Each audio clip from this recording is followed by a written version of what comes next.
Hi, and welcome to the Rich Life Diaries podcast. In today's episode, I'm going to be sharing with you how I fly for free around the world in business class or first class sometimes.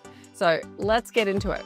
Welcome to Rich Life Diaries, the podcast where we talk real strategies for creating abundance, building a business you love, and designing a life that actually feels good. If you're done playing small and ready to create your dream life, you're in the right place.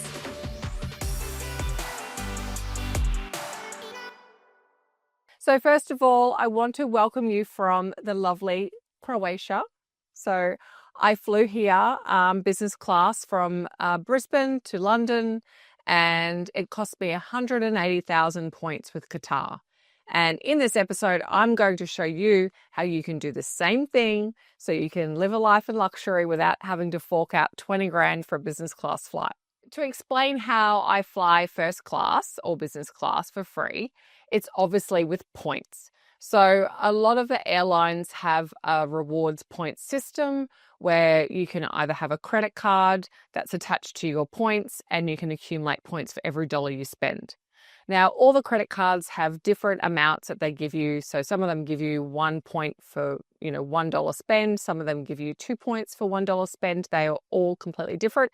And I want to debunk all of this today in today's episode and share with you everything I've learned about using points for the last 10 years. So full disclaimer, I have been flying for free, business class for the last 10 years. And how I have done that is I run all of my business expenses through my credit card, everything.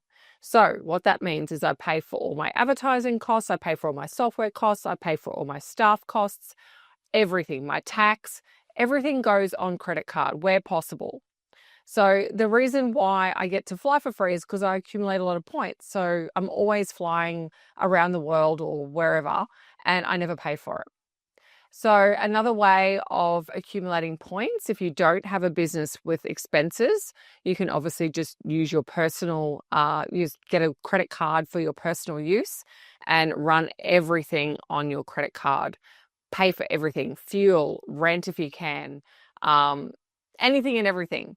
So there's a couple of really good sites like Rewards Pay and pay.com.au that allow you to pay for those kind of random bills with using your credit card. Even if the provider doesn't let you pay with credit card, you can use one of those tools to pay. So ATO is one of them. A lot of entrepreneurs that I know use the Rewards Pay and pay to pay for their staff so they can put all their payroll through that. So there's many ways that you can basically pay, for anything really using your credit card. So you might be asking, well, okay, that's great. Which is the best credit card to go with that has the best points? Now, that all depends on who you bank with. Personally, over the last 10 years, I've used a few different cards. I started out with a Qantas American Express. I did my research and I found that that was one of the better ones that accumulated more points. They have a very generous sign-up bonus. So usually when you sign up with Amex, they'll give you 100 to 200,000 points just for signing up to them. They're just a bit flexible. I was always very loyal to Qantas.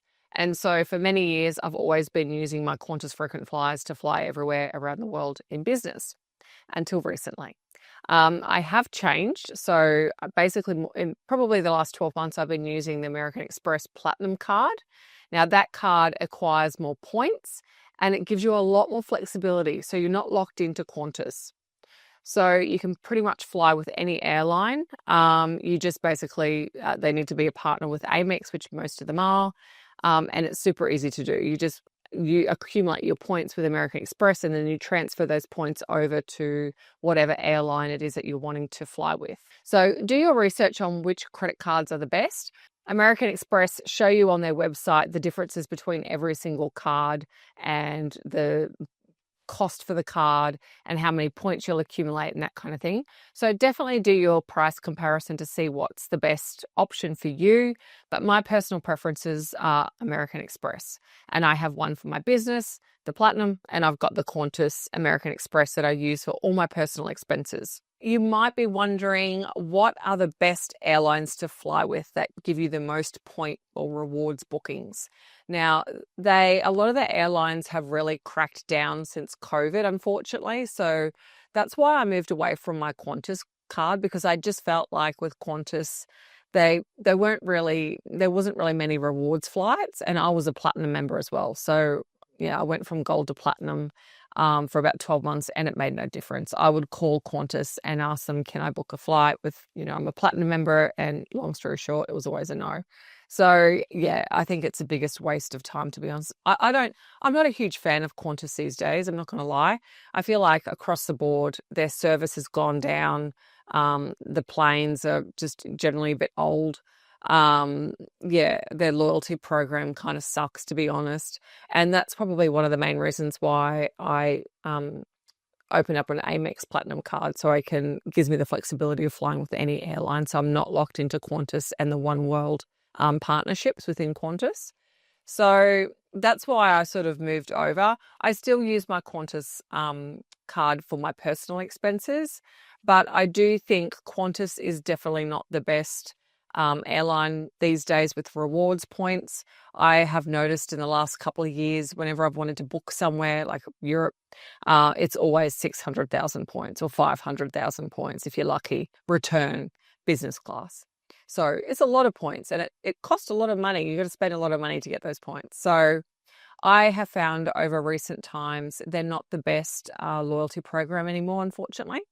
So the top airlines that I think have the most rewards bookings would be probably your Singapore Airlines, Qatar, Emirates is pretty good as well, and then Qantas.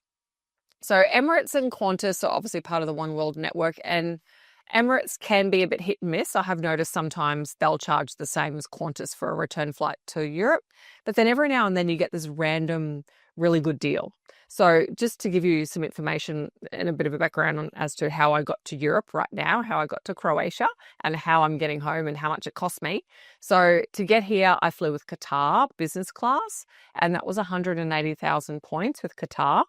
My next flight is flying from London back to Dubai, and that was with Emirates, and that was a first class ticket that I got for 86,000 points. So I was really stoked with that. So I get to fly first class for only 86,000 points. And then the next leg after that is I'm flying Dubai back to Queensland, and I booked with Emirates as well, and that cost me 150,000 points. So all up, if you look at my round trip, it's probably 500,000 points all up, which is still less than Qantas. And I've also got included in there a first class seat as well. So I would definitely recommend moving away from Qantas and going with a more broader, rewards loyalty program, so then you can basically book with any airline and have that flexibility. And talking about flexibility, if you are going to be like me and you're insistent that everywhere you fly business and you use your points, you're going to have to be flexible. So if you're really stuck on certain times and flights and things like that, you're going to have to, you're not going to be able to use your points basically. Because if you're too stringent on when you can go, it's just, you're going to find it difficult probably finding points, rewards, bookings that line up with the times that you need to go. So I'm usually pretty flexible when I fly somewhere. So I'll first step will be I'll look at the points and see which flights I can get, and then I'll base my holiday around that usually. And that usually works quite well for me because I have that flexibility. How to get points. So yes, you can do what I'm doing and you can run your business expenses on your credit card. You can use those platforms like Rewards Pay and Pay to pay your tax bills and other bills that you might not be able to usually use your credit card to pay for. And, just put everything through your credit card, your fuel, your accommodation, every time you travel, put everything on the credit card. Everything you spend, if that goes onto your points credit card, you'll get points and you accumulate points. And then you can obviously fly business class with those points. And if you're wondering which airline has the nicest business class, well, that all depends on where you're flying to and from. I have found when you fly out of Brisbane, they're normally older planes. So you're not going to get the A380. You're probably going to get a 777 or an older plane. The business class is still nice, but it's not as nice as the flights that go out of Sydney or Melbourne, because they usually have their better planes flying out of those cities if you're flying out of Australia. So that's something that I have also noticed is the planes are very different depending on where you're flying from and to. Overall, the nicest business class that I've experienced, I'd probably have to say Emirates. I think that was on their new A380. The seats were beautiful. They were really this beautiful white leather. They had like my own little bar. I had my own little personal bar. So that was really cool. I also really liked my Qatar flight that I just flew over with Qatar on the way here. They have your own, like you have your own little private suite where you can kind of shut your door and you've got complete privacy. And I always pick the side seat, so I'm by the window, and I'm by myself. So I just feel like it's like a little cocoon. You can kind of shut yourself in there and, it's like you're on the plane by yourself. So it really does depend on the airline. I feel like Qantas, I have flown first class with Qantas. I wasn't that impressed. I'm not going to lie. I feel like it's not much different from business. I think the first class with Emirates or Singapore Air is probably the best because you've got you're pretty much a whole suite with Singapore Air. So I think it depends on where you're flying to from and which plane it is. Obviously, the A380s are the best planes because you've got more room.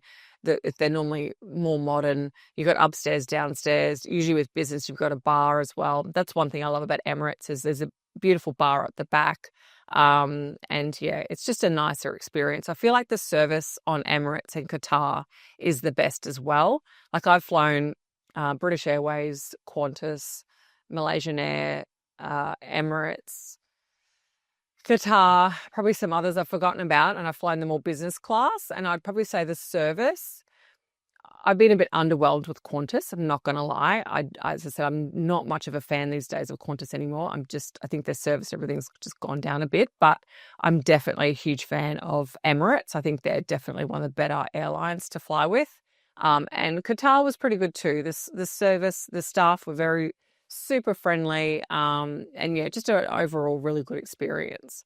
So if you're looking at which one to fly with, I'd probably say Emirates and Qatar would be sort of my two top picks. The average points that you'll pay for a return flight to Europe, that depends on the airline, but what I've noticed is Qantas is usually around 500,000 points return, which is a lot. You'll get Singapore Air, which is around probably 200,000 points return.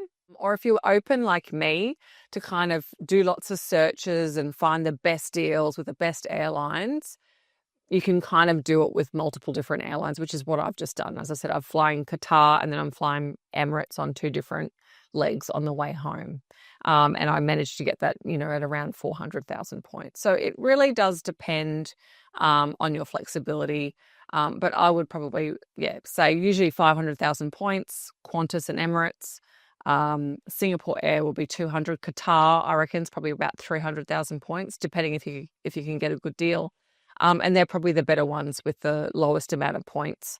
I've had a look at Virgin. I just haven't really found, I feel like their points, I think when I looked at return Europe, it was like 1 million points or something. I don't know. So I haven't really looked much at Emirates and the other airlines. I just feel like the ones I've mentioned are probably the best. Probably definitely Singapore Air is a standout with the lowest amount of points for a business class return flight. Now, you might be sitting there thinking, well, that's all very well, Sam, but I don't kind of bring in enough money to get those kind of points. So how else can I get points? Well, you can sign up to a credit card like American Express and they'll give you 100 or 200,000 points just off the bat for signing up to them. Another thing you can do is book a premium economy seat next time you're flying overseas and put in for the upgrade straight away. And usually an upgrade to business from premium is around 80,000 points, depending on the airline, but you can put that in. It is first and best dressed, but I do feel like a lot of people that I know have a lot of success with doing that, and it's not going to cost you as much points. So, 80,000 versus 500,000 is a big difference. So it's still worth that chance of booking and paying cash for premium economy and then putting in for the upgrade to try and get the free upgrade using your points. Okay, guys, that is my podcast today, sharing with you my tips and tricks on how to fly business class for free. Thank you so much for listening, and to subscribe to our podcast, make sure you click on the links below, and I look forward to seeing you back here in a couple of weeks. See ya.